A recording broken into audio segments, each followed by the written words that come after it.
Hi, everyone. I'm Ronnie. And I'm Jessica. And you're listening to Clean With Me, the podcast where we walk you through cleaning your house. Thanks for joining me. This is going to be a short episode, and I encourage you to declutter an area while I'm talking. Of course, if you're in survival mode and you really need to get some dishes done, go ahead and do that.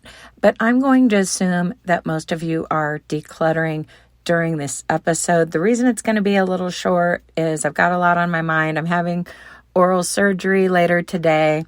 I'll talk about that more in an upcoming episode. Doesn't sound that exciting, but it's probably more interesting than it sounds. Anyway, let's get right into the episode. It's time to gear up for your decluttering session. Maybe there's something you want to do real quick, like straighten your front entrance area or get your dishes soaking in the sink or something like that before you tackle the project that you're going to be working on. Maybe you need to clean out, a closet today or your garage even. And I realize cleaning out a garage takes time, but I'm going to talk a little bit about that because we did some decluttering this weekend and it involved our garage and my closet, and I started to work on the hall closet. So we mainly did the garage and the master bedroom walk-in closet. So I'm going to be talking about just some general decluttering principles, but I understand there are some things you might want to do first. You might want to freshen up, take your trash out, or like I said, put some dishes in the sink, straighten up. Maybe you even need to start a load of laundry. So I'm going to give you like another minute for that preliminary part, and then I'll talk about the supplies you're going to need for decluttering. I'll admit it's been a while since I've done any serious decluttering. I do try to include light decluttering in with my regular cleaning sessions. For example, if I come across something when I'm cleaning that I can get rid of or find a better place for as far as storage, I definitely try to take care of things. Decluttering is kind of an ongoing thing that should be part of your lifestyle. I've talked about this a lot in other episodes, but I don't expect everyone to have heard it. I'm real big on the one in, one out rule, where when you get something new, it's a good idea to get rid of something. I always use the example of shoes. Let's say you have 3 pairs of athletic shoes. Where I come from, we call them tennis shoes, even though they're not specifically for tennis. But let's say you had 3 pairs of athletic shoes, and 1 pair was your good pair, and then 1 pair was just kind of mediocre, like an extra pair. And then you had like some really rough looking ones that you wear maybe camping or tromping through the mud to do yard work or something like that. But then you got a 4th pair. You would probably get rid of your worst looking pair at that point. And then those mediocre ones would become your new camping and yard work shoes, if that makes sense. Same thing applies to like frying pans. You get a new frying pan, you're going to get rid of your worst looking pan, if that makes sense. So in that sense, yes, I declutter regularly. Also, when I'm folding and putting away laundry, if I come across things with stains, holes, I get rid of those items. But still, there has to be a time where you just full on declutter an area and actually spend some time just decluttering. That's got to happen now and then. And that's what I'm going to be talking about during this episode. So by now I've given you a chance to do whatever you needed to gear up for moving on to decluttering. Your house is sort of under control. Maybe you've straightened up or you're fixed up. But let's talk about getting the supplies together to declutter. Okay, you probably need some trash bags. You probably need a broom. For example, if you're cleaning out a garage, you're definitely going to need a broom. But the other thing that I use a broom for, I forgot to mention this, another area I decluttered was under my bed. If you know, you know, our dog drags things under the bed. So I use a broom to pull things out because it's a king size bed and it's too heavy to move easily. So I reach under the bed with a broom. So you may need a broom. You may need trash bags. I mean, you certainly need a place where you can throw things away, whether it's a trash can or trash bags. You may need a container for things that you are keeping, donating, or giving to a specific person. And only you know what categories you have. For example, when I cleaned out our closet, there was a category of my husband's old uniforms that he's donating to the guys who work for him. And so with those, we didn't need a container. I was just kind of piling them on the bed, which is obviously nearby my bedroom closet, and then having him check through to make sure, you know, they were the right ones or whatever. There was one that he pulled out. I'm keeping this one or whatever. So sometimes you need containers for certain categories. Sometimes you just need to make a pile if it's something that's going to be dealt with immediately. We literally took that stuff to his office and dropped it off in the storage room. So that just needed to be in a pile, and it was easy to carry these uniforms just in our arms out to the truck. So that's one example. Another example is you may have a place for things that you're donating to a specific person, like if you hand down items to someone else, whether it's duplicate kitchen items, outgrown clothing, just clothing that you don't like anymore, but you know someone who takes your cast-offs. A lot of times with adult clothing, your friends don't necessarily want the items. So in that situation, you might just have a general donation bag where you donate to a charity. Sometimes you're just so overwhelmed that you throw away some things that you probably could have donated. I promise I won't tell anybody.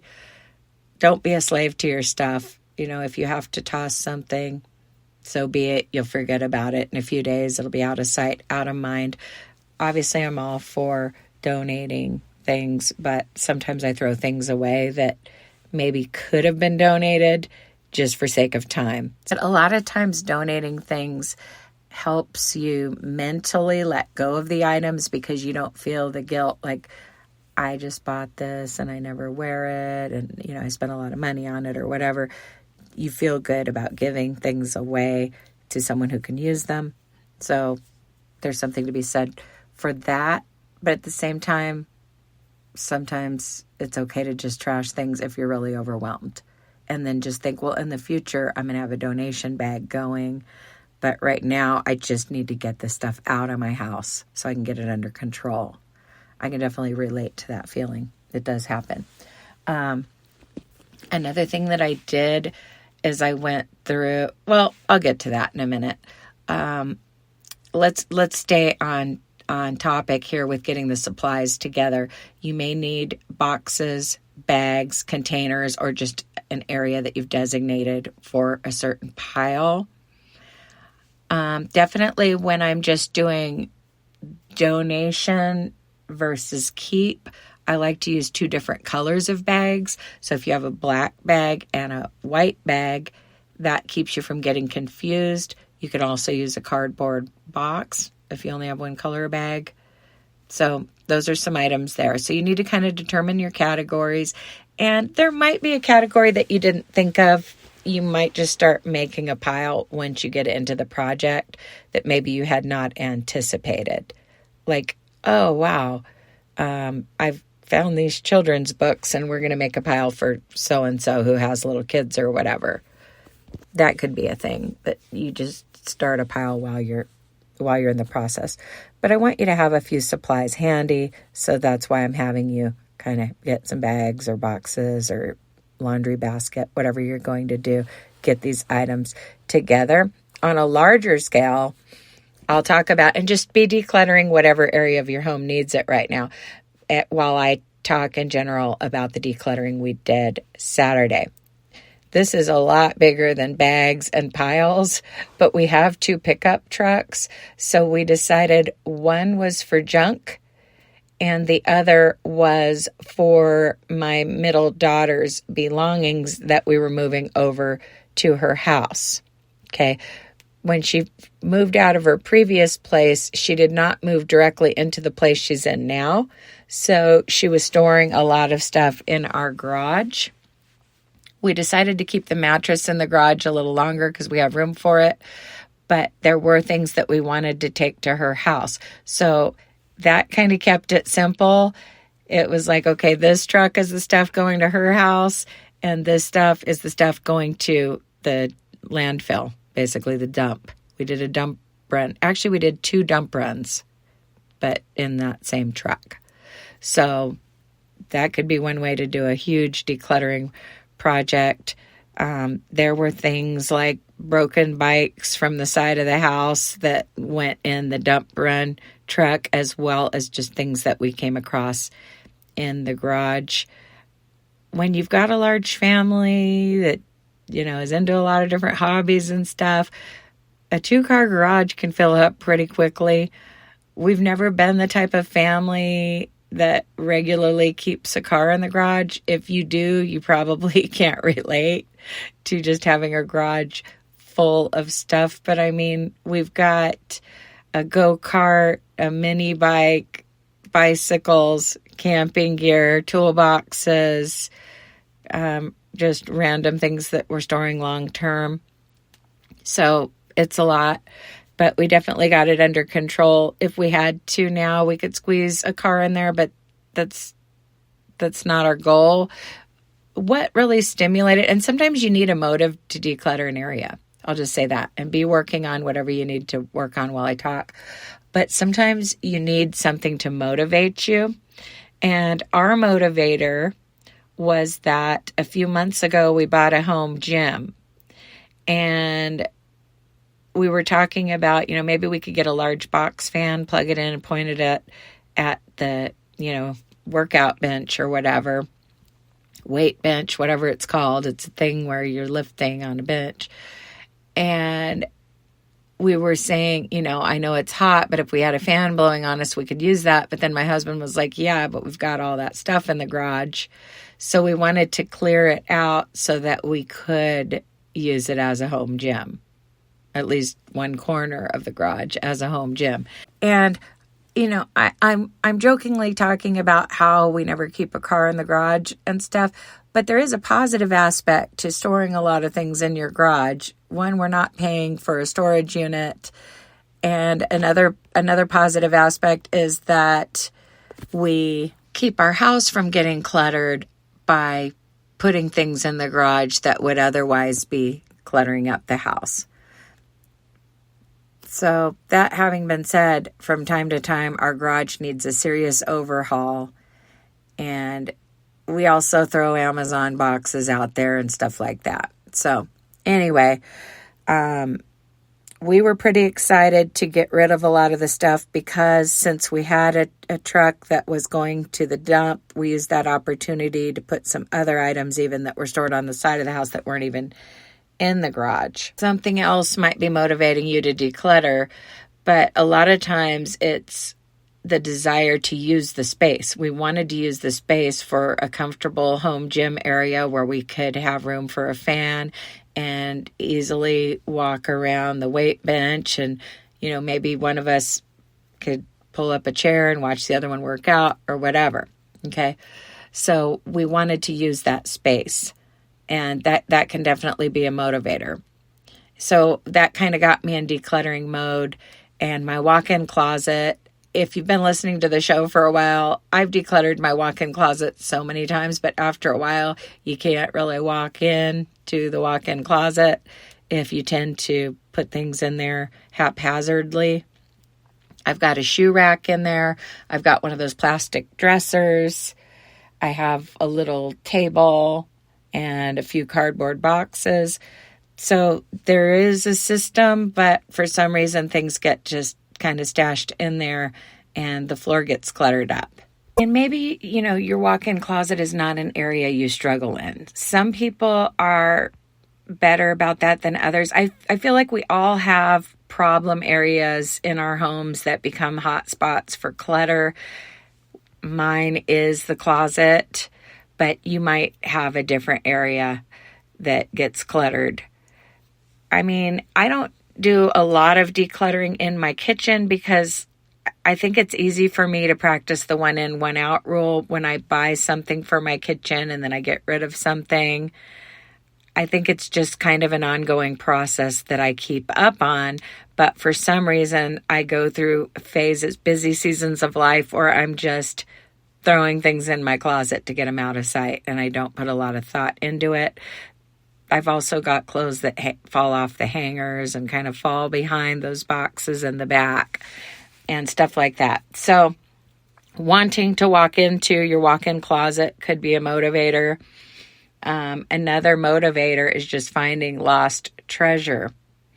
For example, when my daughter was, and I'm not talking about the host, Jessica, I'm talking about my middle daughter, Erica. When she was about 16, I had given her these expensive boots, and she was going through a phase of singing in church, and I wanted her to wear those boots with the dress, and I thought it'd be cute, and I think she wore them once or twice, but they're not really her style, and I hadn't seen her wear them in years, and I asked her about them the other day, and she's like, I'm so sorry, but I just don't know what happened to those. I don't know where they are. Well, I mentioned she was storing a lot of stuff in her garage.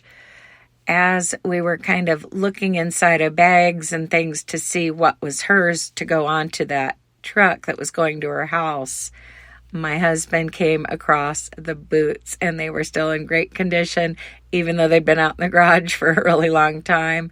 And I went ahead and conditioned them with the leather lotion and everything.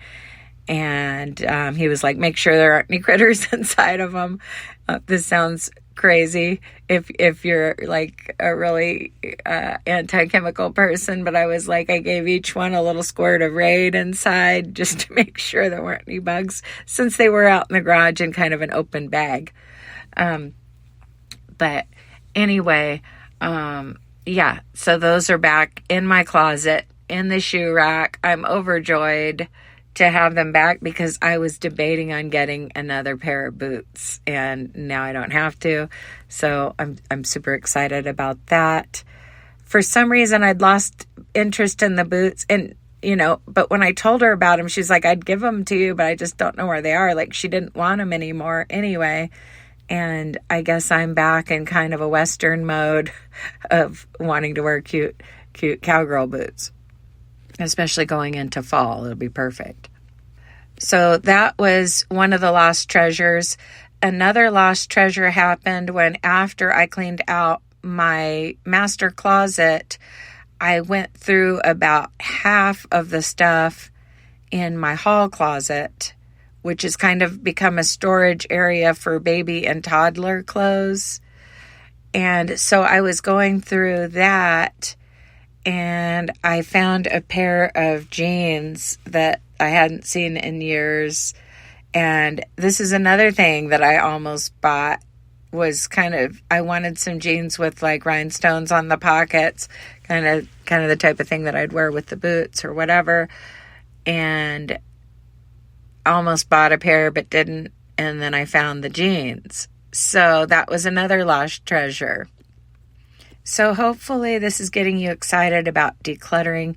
You might find things that have been misplaced for a while, something that you bought, hardly wore because it fell in the back of your closet, or something that ended up in a box or a bag out in the garage. It can be nice to be reunited with those items. Speaking of things that fell in the back of the closet, I was also thinking that I had I have a lot of black and white blouses, different styles, patterns, and I was thinking that I had another one, when I started working part-time at the school again and was thinking about, what I would wear or whatever. Well, I came across a blouse that I had bought fairly recently, only wore it a couple times, and it had fallen into a box in the closet. So another lost treasure there. So out of this decluttering session, not only did we get space in our garage for the workout bench, we have an area to work out in. I found the boots, the jeans, and a blouse. So basically a complete outfit. Not that I'm wearing these 3 items together. The blouse is different. It's going to be with the blouse I wore to church on Sunday. Let's put it that way, with different shoes.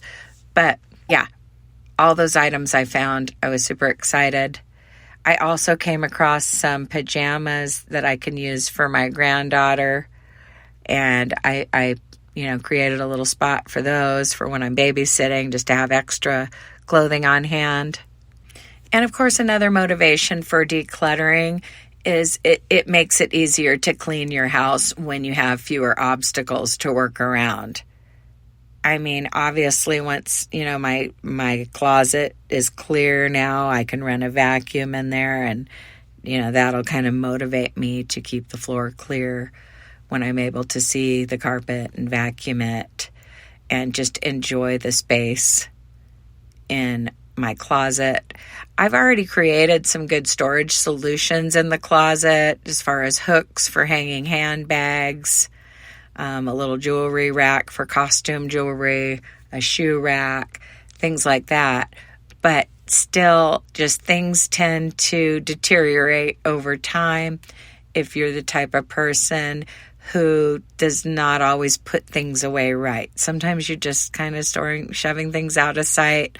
It may not be a problem in your closet. It may be a problem somewhere else. You might be decluttering a surface, or there might be drawers that you're stuffing things in. I think just everybody has catch-all areas in their home, and it can be different for everybody where you're stuffing things.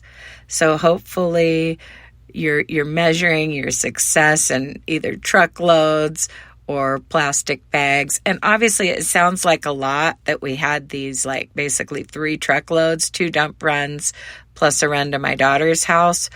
But there were 4 of us working on this project. So, many hands make light work.